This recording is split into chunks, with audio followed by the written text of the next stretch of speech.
Welcome to the How to Be Awesome at Your Job podcast, the show where brilliant professionals share how to sharpen the universal skills required to flourish at work. Enjoy more career fun, wins, meaning, and money with your host, Pete Makaitis. Hello, and thanks for joining us here for episode 792 with Scott Tillema. Scott has a wealth of experience from his time as a hostage negotiator, sharing how to handle negotiations and tricky conversations with ease and grace. So you'll learn 1, 2 powerful skills to help you connect with anyone. 2, a handy strategy to get people to listen in closely. And 3, what people want to hear during emotional conversations. So if you want to check out the show notes or the transcript or the links to items that we've referenced, please drop on by awesomeatyourjob.com/EP792. And if you're at awesomeatyourjob.com, check out some goodies like our full text transcripts and every episode tagged by the topic and competency covered, everything searchable, a lot of goodies at awesomeatyourjob.com. Now, here's the goods on Scott. Scott Tillema is a top communication keynote speaker, FBI-trained hostage negotiator, and senior associate with the Negotiations Collective. He is a nationally recognized leader in the field of crisis and hostage negotiations, training thousands of negotiators across the country.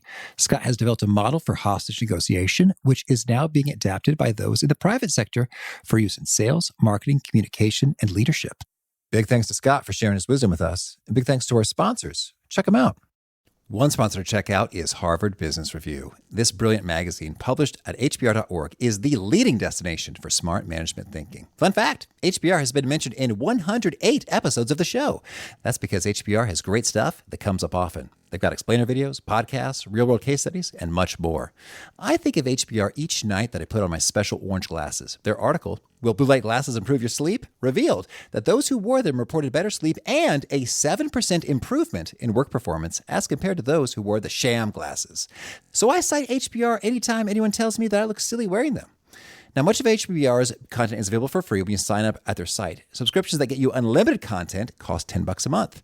If you visit hbr.org/subscriptions and enter the promo code AWESOME, you can save 10% off of that subscription. Again, to save 10% off of your HBR subscription, go to www.hbr.org/subscriptions and enter the promo code AWESOME.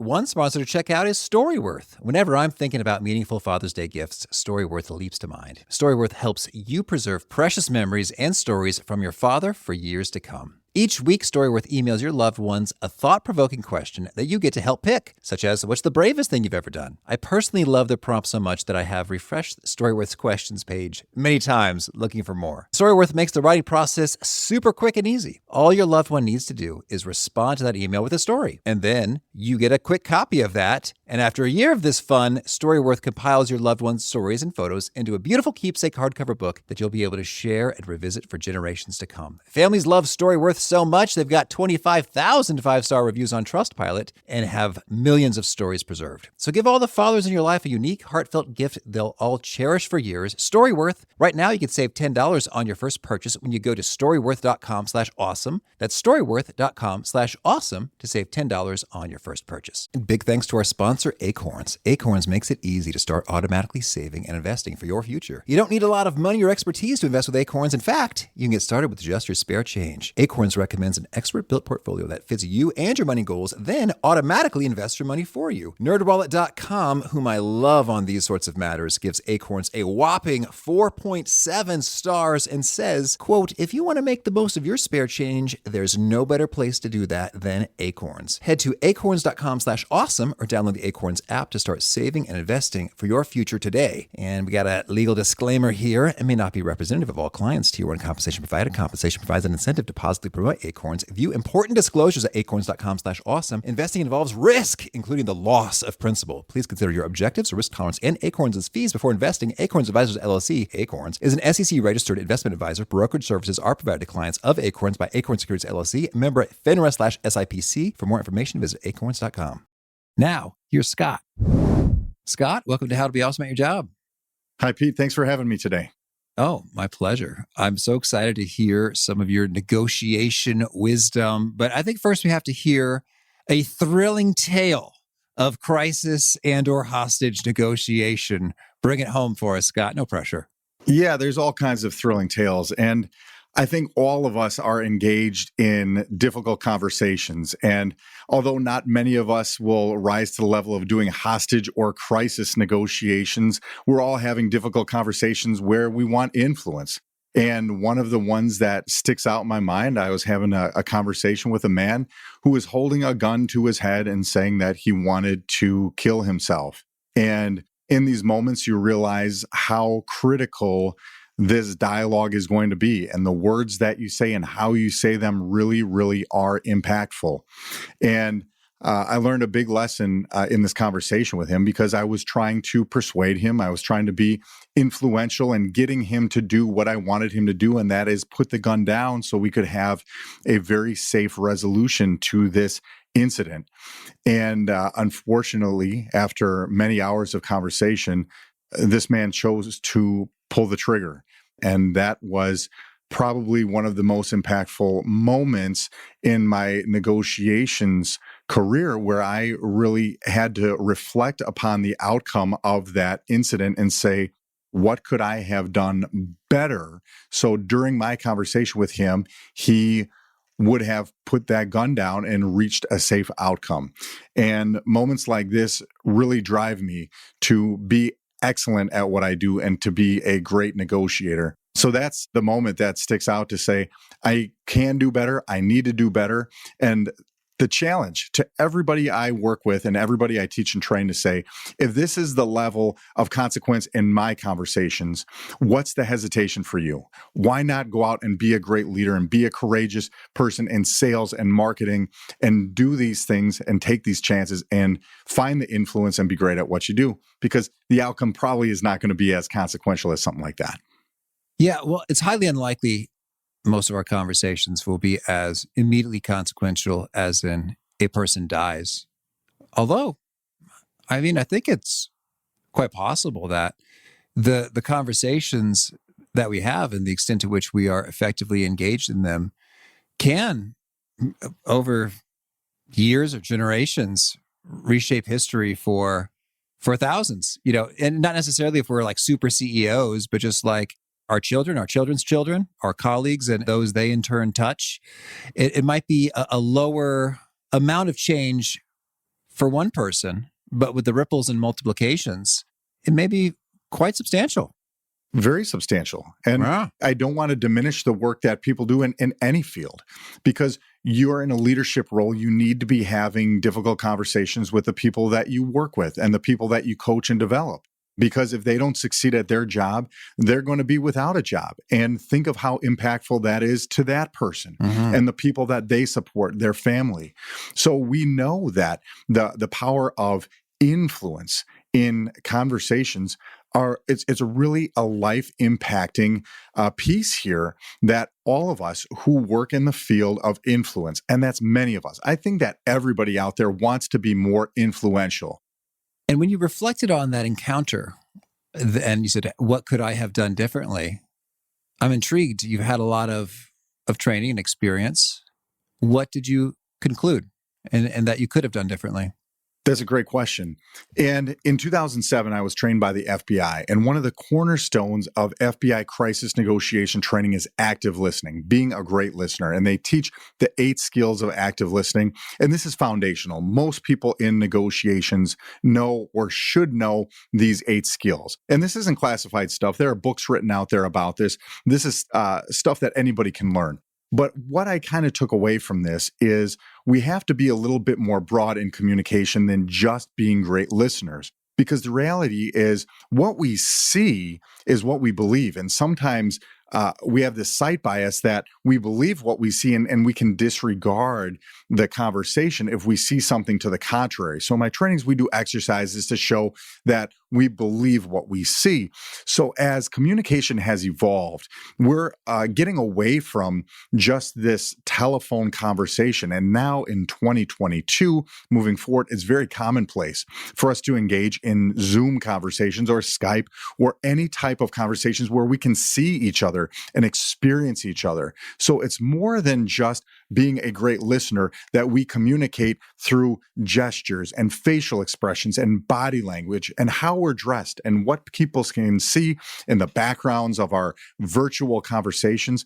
And this all matters. This is all very impactful to what people think and what people believe, and ultimately what they choose to move forward on. So in addition to being a great listener, I really press people that we have to understand body language. We have to understand the expressions, and we're putting on a show essentially to allow people to experience us through the visual, in addition to being great listeners and having a great conversation. Okay, well, can you share some of the 8 skills of listening, some tidbits that can be advantageous to your everyday professional? Sure. The acronym to remember this is MOREPIES, MOREPIES. And we could probably go into a 5-day class on these 8 skills of active listening, but just to touch on a couple that I think are really the most impactful. Asking open-ended questions. And this seems so simple and so basic, but when I tell people I want you to ask questions and engage, we almost default to close-ended questions because we're interested in gathering factual information. And our goal in these critical conversations needs to be dialogue. And I challenge people, I want you to do this in 3 or 4 sentences, and then pass the baton back to your negotiation partner and allow them to speak and allow them to be heard. And we do that by asking great questions.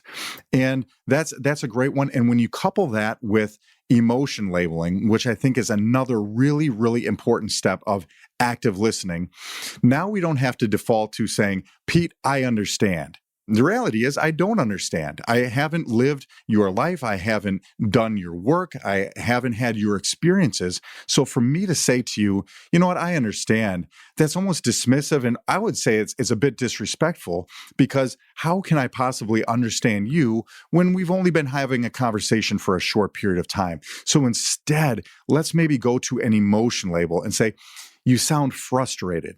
So we label what I'm hearing with an emotion. You sound really excited. And then we couple that with an open-ended question, tell me more, and allow you to continue that conversation. So now, not only am I connecting with the content of what you're saying, but I'm connecting with the emotion of how you're saying it. And that's when people start to sense that, hey, I really get you. I really have an appreciation for what you're saying and the emotions that are generated by your situation. So that's, I think, 2 of the most important pieces of active listening, but there are other great ones. Reflecting or mirroring back the actual words that somebody says.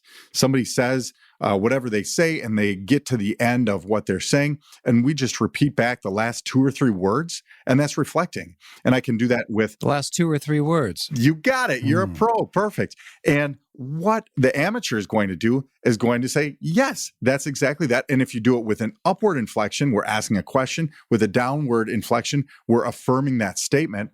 And then we're going to go to silence, which is another skill of active listening, which I think is probably the hardest for people to master, because we're uncomfortable in silence. So I'm just going to let it be silent for a moment and allow you to take in that moment and keep speaking and give you the floor, because negotiation is not about being right. It's not about ego. It's about reaching an agreement. That doesn't mean that I have to like you. It doesn't mean that I have to trust you. We are going to reach an agreement that's satisfactory for both of us. And that's how we go about doing it, by being great listeners and engaging in some excellent dialogue. All right, so there's some tidbits about listening. And then how do we become more influential? You talk about verbal influence. How do we develop that? Yeah. So understanding the first step, I see this as having 4 steps in being a great negotiator. And for me, that I see our goal is to create a bond with somebody. And so often we have a goal. I want to sell them this. I want them to do this. I want them to drop the gun. And I challenge people. I say, your goal needs to be to build a bond with this person. And once you start thinking about connection, now we can start having a mental map of how to get there.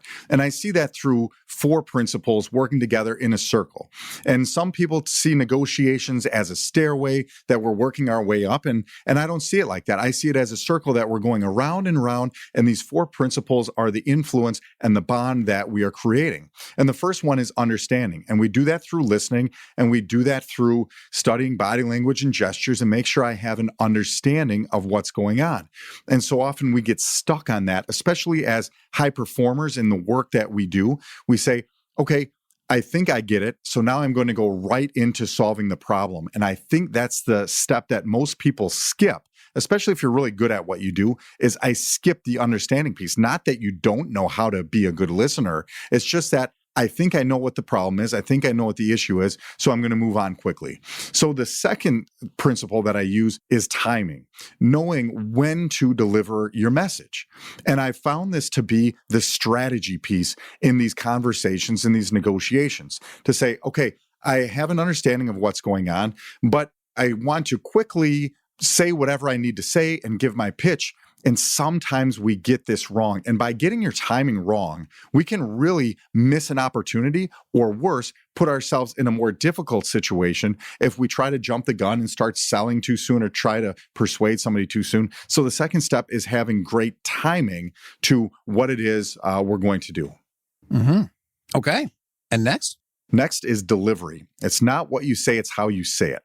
Most people should be preparing for their negotiations, for their difficult conversation. And if you're not preparing, let's start there. But the people who do prepare spend a lot of time focusing on the content of what they're going to say. So I'm so worried. Here's my talking points, bullets A, B, C, D, and I'm going to get through this, and this is what I'm going to say. But how often does somebody going into a really consequential conversation take time to practice their delivery, not of what they're going to say, but how they are going to say it? And I'm convinced that this is much more important than the words we actually say. Now, I don't want anyone to listen to this and say, hey, I was just listening to a podcast with Scott Tillema who said, I can say anything I want as long as I say it nicely, it's cool. And that's not the case at all, because words matter. Words are how we frame the conversation. So I don't want to dismiss that piece at all. Words are really critical, but how we deliver them. And I'm talking about the rate, the rhythm, the pressure, the volume, the tone, all these different ways that we can manipulate our verbal delivery. This is really, really important on how people experience us. So that's the third big piece, is delivery. It's not what you say, it's how you say it. Scott, I love the way you listed several key variables there. Can you share with us some demonstrations and the impact of saying the rate, fast versus slow, or different rhythm patterns, and what kind of influence that makes on the listener? Of course. When we get nervous, when we get excited, our rate starts to notch up and we start speaking quickly. And it's been shown that people who speak really quickly are perceived as less trustworthy than people who slow down that rate. Now, we don't want to speak too slowly because we're going to lose people's attention. And we have found that the attention span has shrunk significantly over many, many years, as we're surrounded and bombarded with distractions and social media and everything else that we're attending to. So when I do a negotiation in a crisis or hostage negotiation context, I have a coach that's working with me in real time. So they can sit here and analyze what I'm saying and tell me, hey, let's slow it down a little bit, and kind of give me that hand signal. Let's slow that down and allow the person some time to process what we're saying. And if we can slow down just a little bit, we're going to be a little bit more trustworthy and maybe even a little bit more likable. So that's the rate. Okie dokie. And then, so next up, we talk about rhythm. What are the key rhythm patterns that we can look to, and what are the impacts of them? Yeah, everything I say feels the same way. You get into the groove, it's going to feel real smooth. You don't have to rhyme, but we want everything to be right here. So when you are engaging with me, you have an expectation that you are not going to get yelled at, that I'm not going to be getting excited. And now we're going really, really. everything is kind of right in this groove. And it's not too loud, it's not too soft, it's paced just right.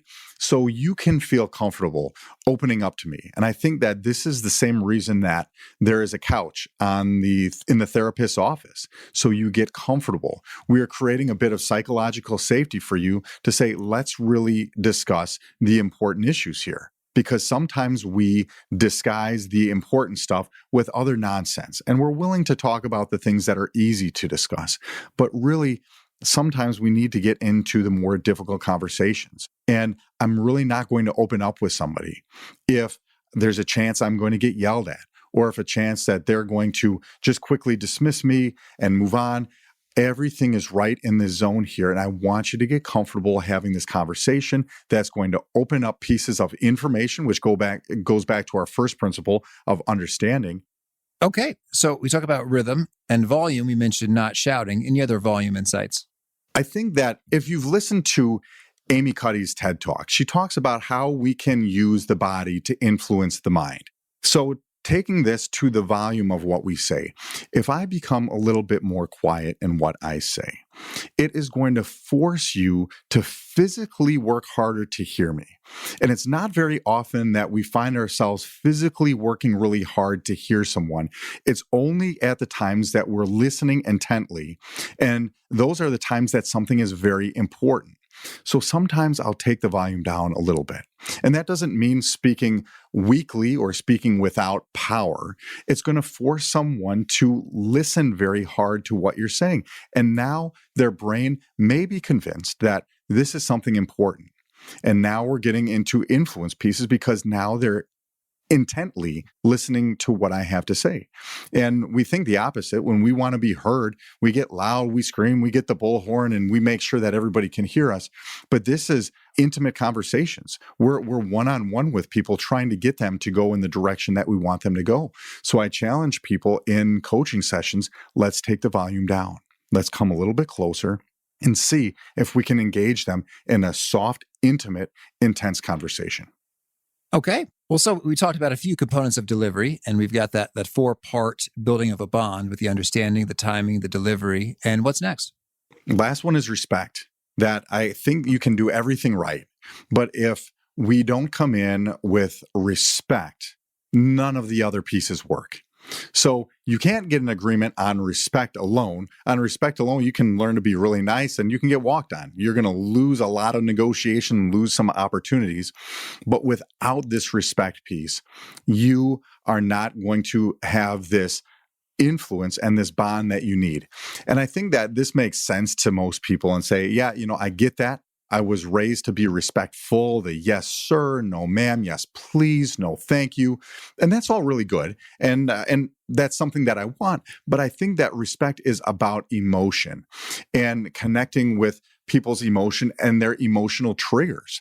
And we see such the opposite of this. If you check on Twitter or a lot of social media where people are just disrespectful of each other, and that's emotional triggers for people. So I talk about within respect, I talk about pieces like fairness and autonomy.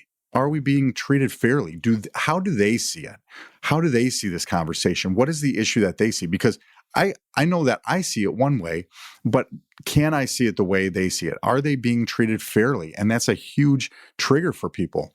And I've had a lot of conversations with folks to say, I may not be able to get you what you want, but I can assure you that you're going to be treated fairly. And people really like to hear that. And sometimes there can be a sticking point because how I see fairness might be a little bit different from how you see fairness. And we can have that discussion. But the second piece of this is the autonomy. Are you giving me the opportunity to choose the outcome here? And I think that I could probably pressure people into making the decision I want them to make, but ultimately I want them to carry out that commitment. It's not just getting me to say yes to get me to say yes. I need you to do whatever happens next. And I'm going to try to guide them toward making the right conversation. But ultimately, I want them to choose. This is what I want. This is the outcome. This is the agreement that I'm going to enter into. And if we can be respectful of fairness and autonomy and have sprinkle in some empathy in here, we're really going to be someone who your negotiation partner, your conversation partner is going to look to and say, yes, this is someone I want to agree with. This is someone I like. This is someone who I believe in. This is someone who I'm going to enter into an agreement with. And that's the piece of negotiation where we find success, to say we're going through understanding, timing, delivery, respect. And this is how we build the bond. We're going around this circle. We're making this connection. We don't listen to strangers. We don't care what strangers have to say. But now that we've formed this relationship and this connection, maybe I can have a little bit of influence and nudge you in the direction that we need you to go. Okay. Well, so zooming out across the broad expanse of this topic domain, could you share with us some of your top do's and don'ts that are particularly applicable for professionals? Are there any key words or phrases?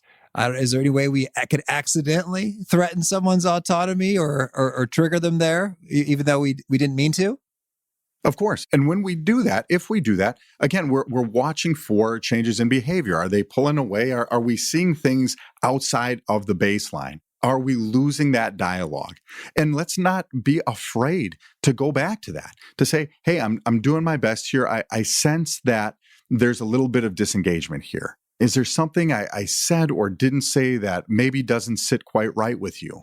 And this is an important piece, especially with these high performers, to say, what if I'm wrong? What if you see it differently from the way I see it? And I think this is the importance of having diverse teams and diversity in all kinds of different ways, because I want a lot of different pieces of input from people who think differently from me to say, hey, maybe we have to take a different approach. Maybe this approach is wrong. And to approach someone and say, if I did something wrong, or let me apologize for how I just presented this. I sense that this was really unsettling to you or upsetting to you.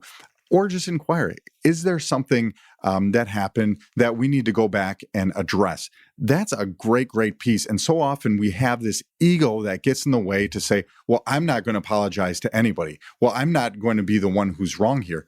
That's not what this conversation about. This conversation is about reaching an agreement with somebody. So let's set the ego aside.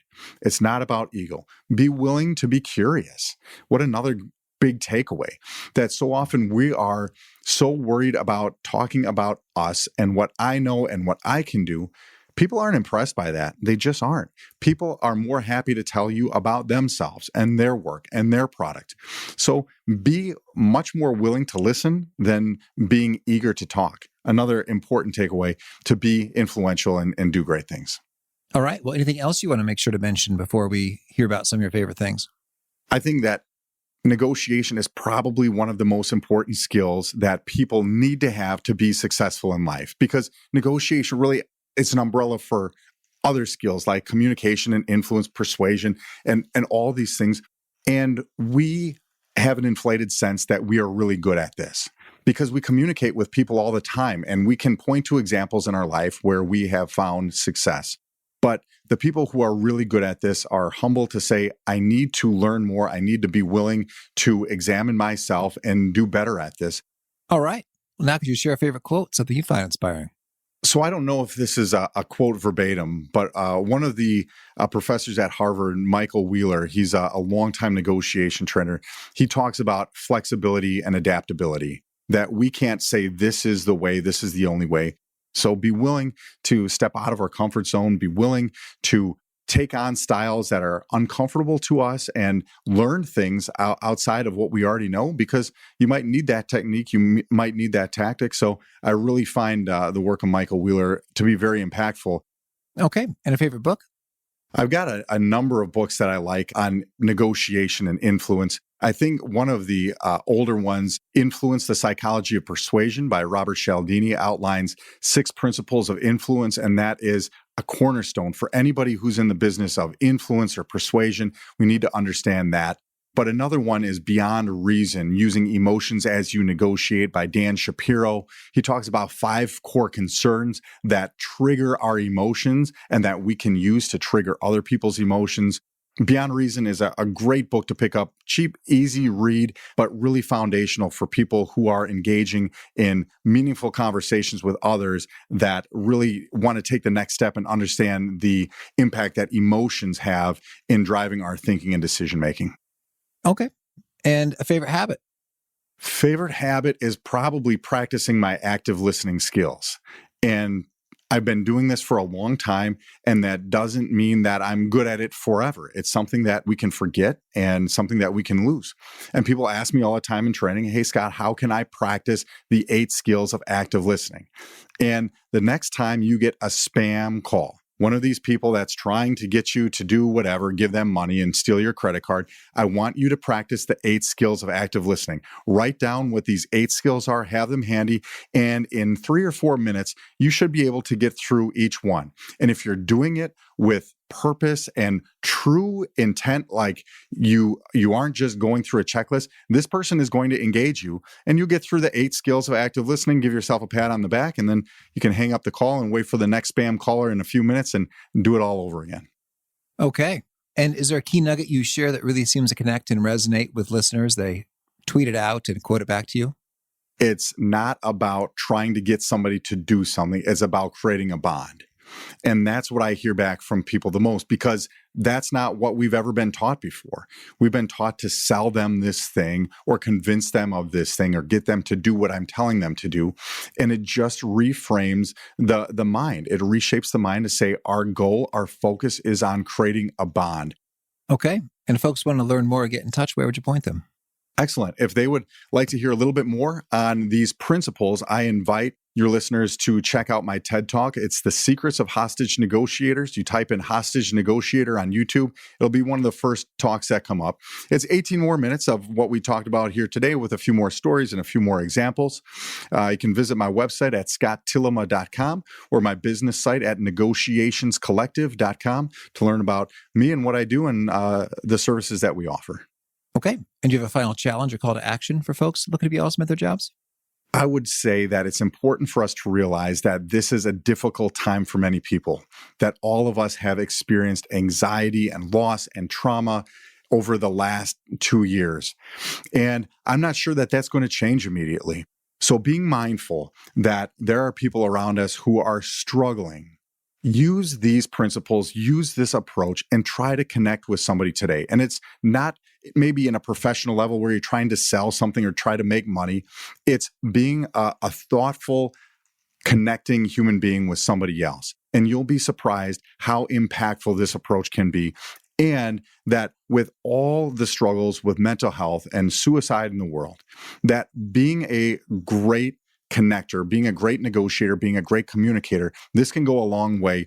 And you are going to connect with somebody who will later reflect to you how impactful you were at a really critical moment in their life. So let's be mindful that there are people out there who are struggling, and we can use these techniques to connect with them and really lighten up what can be a difficult time in a lot of people's lives. All right, Scott, thank you. I wish you much luck in all your negotiations. Thanks, Pete, for having me on. Pleasure chatting with you today. I really appreciated Scott's perspective on saying, you sound frustrated, you sound excited. That sort of validation is huge. Brings me back to episode we had, number 693 with Michael Sorensen, all about validation. His book, I Hear You, is fantastic. And that can go a really long way. It's like, yeah, I really am frustrated. It's just wild how that forms a bit of a connection, just acknowledging the emotion someone else has. And even more so, sometimes being like, yeah, that's so frustrating. It's like, I know. And then you're really getting somewhere. Again, the show notes, the transcript, the links to items that we've mentioned are over at awesomeatyourjob.com/EP792. Hope to catch you next time. And peace. Thanks for listening. To get the most out of the show, we recommend 2 key things. First, check out the extra resources at awesomeatyourjob.com. You can find this episode's transcript and links, as well as the perfect episode for your situation. You can search the full text transcripts of hundreds of episodes or explore episodes tagged by topic and competency covered. Second, subscribe to the podcast and get future episodes automatically. You can subscribe by telling Siri and several other smartphones and speakers, subscribe to the How to Be Awesome at Your Job podcast, or by tapping subscribe in your podcast player of choice. If you'd like some extra help figuring out podcasts and how subscriptions work, visit awesomeatyourjob.com/subscribe for guidance. Hope to catch you on the next episode of How to Be Awesome at Your Job.